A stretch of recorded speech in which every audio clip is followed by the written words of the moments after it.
Zatim mislim da je jedan od većih problema koji je ranije često pominjan kao najveći problem, to je primjena srpskog jezika u zakonodavstvu, to jest neadekvatni i neharmonizovani prevodi zakona na srpski jezik. Donekle je bolja situacija, nije i dalje idealna, i dalje ima povremeno problema, ali je ono što smo mi mogli da vidimo kao kancelarija u posljednje vreme značajno poboljšan kvalitet prevoda. Vidljivost srpskog jezika na, recimo, znakovima, saobraćajnim tablama je donekle veća, ali ipak ono što je jako bitno da napomenem je da sve to ipak ostaje u senci grešaka i problema koje su često komične ili nedostataka srpskog jezika u javnoj komunikaciji institucija sa građanima. Mislim da postoje dve vrste trenda, a to je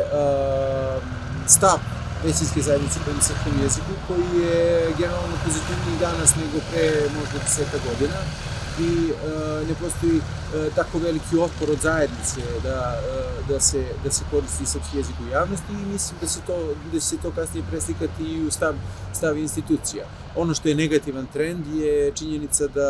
da oni koji govore drugi službeni jezik, bilo da su Srbi ili Albanci, su starije generacije, oni polako odlaze u penziju i to će onemogućiti sprovođenje zakona u institucijama ukoliko ne iskoristimo prednosti onog prvog trenda, a to je stava prema jeziku okruženja i uvedemo jezik okruženja u obrazovni sistem. Ono što vidimo